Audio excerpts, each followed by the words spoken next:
I've made like 30 House of the Dragon videos in the past several weeks. What could I possibly... Oh! Bingo! Who is Rhaenyra most like in the Game of Thrones TV series? And also maybe even the A Song of Ice and Fire books. In this video, I want to discuss just that. And if we have time, I may even discuss one other character and who their counterpart may be for the main Game of Thrones series. Before I jump into any of that, please do me a massive favor and slap a like on this video. Like goal is going to be 420. And then also, make sure to subscribe and have those notifications turned on. That way you'll get an alert every single time I drop a video throughout the Wait for House of the Dragon Season 1, or as it's known on this channel, The Long Night. I don't want to leave you hanging. Zeltriza spustari Ixos.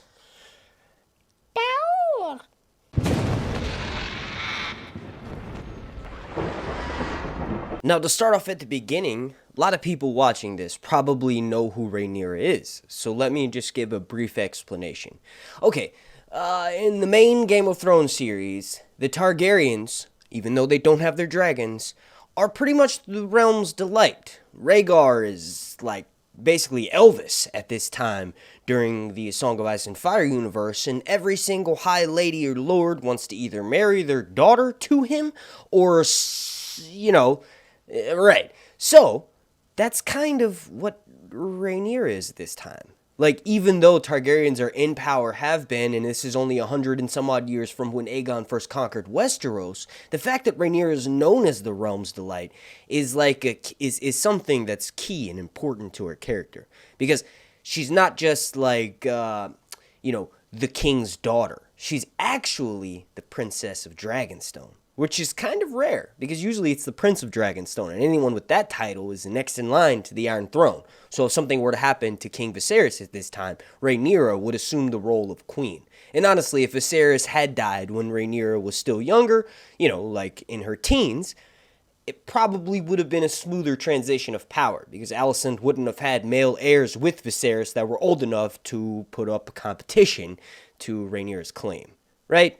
So if we're kind of envisioning this character who has no POVs, it's really hard to establish a baseline of what their personality is going to be like, because we don't know the decisions they would make when presented with things that are right or wrong, right? For the most part, the only thing we know about Rhaenyra is what maesters and what scholarly men, septons, and whoever have written down. And a lot of the time, most of the time, they weren't even alive during the events. So it's hearsay. They're copying down someone else's reports and establishing a larger volume of collective events. Now, it's interesting and important that we theorize about this, because these are probably what the writers for House of the Dragon have had to do. Like with Game of Thrones, I could easily open A Feast for Crows, read one of Cersei's POV chapters, realize that she literally doesn't trust anyone, and everyone around her is against her, according to Cersei's point of view, right? I could do that, and then I could write an episode that's based on that exact POV chapter. We can't do that with House of the Dragon. And since I'm talking about Cersei, I think the easy choice would be, Rhaenyra is going to be just like Daenerys, right? I've been guilty of saying that Rhaenyra will be Daenerys incarnate. She will be a Targaryen princess who rides dragons, who's going to rule the realm, and who has to fight a civil war. Yes, her end is terrible, but ultimately we will get to see a fully envisioned Daenerys of what would have happened if the show had ended a different way. For a time.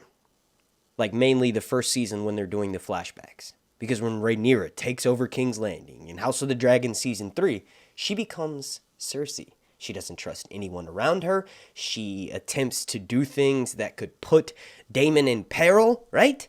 It's very similar to with Cersei and Jaime, right? So Jaime is mourning over his father's body. He stands there to the point where he's almost falling asleep. And Cersei, as soon as she finds out that her father's dead, she has a relief taken off her shoulders. She doesn't have to entertain marriage proposals. She doesn't have to put on a front. She's the true queen.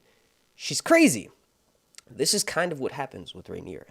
She fights so hard she loses so many things. Everybody near her dies, and she does suffer betrayals, but this is pretty much who she becomes. So if you want to think of who Rhaenyra is going to be in the House of the Dragon TV show with me moving my hands around, well, just look at Daenerys towards the end, and Cersei. Wait, let me reverse that. Just look, the first season of Rhaenyra will be Daenerys, very similar, but the later seasons, she will become Cersei. There are no true good or bad guys in this story. Every single person is guilty of doing something wrong and something right. The greens versus the blacks, or the bad guys versus the good guys, does not exist, and you will see once this story unfolds on our screens. My name's Mark, and this has been Sir Hunt's Long Night Zaldrizas Pusdari Ixos Daur Reviews. Boom!